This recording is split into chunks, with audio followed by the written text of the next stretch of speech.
ചന്തു മലയാളികളുടെ മറ്റൊരു hit boy ആയി മാറിക്കൊണ്ടിരിക്കുകയാണ്. ആദ്യം സലിമായിട്ട് അതെന്തായിരുന്നു ആ ഒരു ഭാവം? ഒന്നുമില്ല.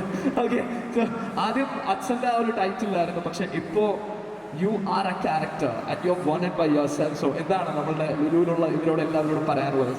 അല്ല, ഒരുപാട് സന്തോഷം. അതൊക്കെ എനിക്ക് നടികരണെ പറ്റിയാണ് പറയാനുള്ളത്.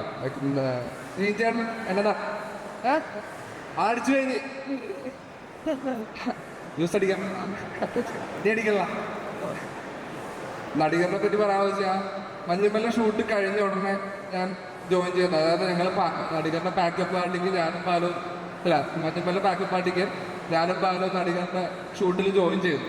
അപ്പോൾ അച്ഛൻ ഞാൻ സിനിമയിൽ അഭിനയിക്കാൻ പോകുന്നെന്ന് പറഞ്ഞപ്പോൾ ആദ്യം പറഞ്ഞു വെച്ചാൽ ഫസ്റ്റ് മൂവി കഴിയുന്നതിന് മുമ്പ് ഒരു കോള് വരണം വേറൊരു സിനിമയിലേക്ക്, അല്ലെങ്കിൽ നീ ഒരു ആർട്ടിസ്റ്റ് അല്ല, അങ്ങനെ പറഞ്ഞു. അപ്പോൾ എനിക്ക് അച്ഛൻ്റെ മുമ്പിൽ ആളാവാനായിട്ട് അച്ഛനെ ഒരുക്കി തന്ന ആളാണ് ജീൻചേട്ടൻ. ജീൻചേട്ടനോടാണ് എനിക്ക് ഏറ്റവും വലിയ നന്ദി പറയാനുള്ളത്. അവിടെ ഞാൻ തോറ്റില്ല. ജീൻചേട്ടൻ്റെ പടം കഴിയുന്നതിന് മുമ്പ് തന്നെ ഞാൻ പോയി. പിന്നെ എല്ലാവരോടും അലഞ്ചേട്ടൻ, അനുവേട്ടൻ എന്ന് പറഞ്ഞാൽ എവിടെ അനുവേട്ടനെ ഫ്രണ്ടിൽ തന്നെ എടുക്കുക. അനുവേട്ടൻ എന്ന് പറഞ്ഞാൽ എനിക്ക് എൻ്റെ ചേട്ടനെ പോലെയാണ്. പുള്ളിക്ക് ഞാൻ അനിയനെ പോലെ. കാരണം എല്ലാവരും ലാലങ്കത്തേക്കും ഒരു മൂവിയുടെ പാട്ടാവാൻ പറ്റിയതിൽ അത് നടികർക്ക് ഒരു ഫസ്റ്റ് കോള് വന്നപ്പോൾ അച്ഛനോട് പറഞ്ഞ കാര്യം ലാലേട്ടൻ്റെ അത് ഗാനമല്ലാതെ ലാലേട്ടൻ്റെ പടമാണ്, നീ ഇപ്പം എന്തായാലും പോയി ചെയ്യണം. ആദ്യമാണെങ്കിൽ ഒന്നും കേൾക്കൊന്നും വേണ്ട, എന്തായാലും ചെയ്യണം. കാരണം അച്ഛൻ്റെ ആദ്യത്തെ ഹിറ്റ് തെങ്കാശിപ്പടമാണ്, ഫസ്റ്റ് ഹിറ്റ് തെങ്കാശിപ്പടം. അതെല്ലാം ആണെങ്കിൽ പ്രൊഡ്യൂസ് ചെയ്ത പാടാം. അപ്പോൾ ഇത് നടികരും അടുത്തൊരു പരിപാടിയായി മെയിൻ പരിപാടിയായി മാറണേ ആഗ്രഹിക്കുന്നു. എല്ലാവരും അങ്ങനെ ആക്കി തരണം. അല്ല, അതെനിക്ക് ഒന്നും പറയേണ്ട ആവശ്യമില്ല. കാരണം ആദ്യം ഇപ്പോൾ മഞ്ഞുമല്ലിന്റെ കഥ പറഞ്ഞു, അതൊരു ഹിറ്റായി.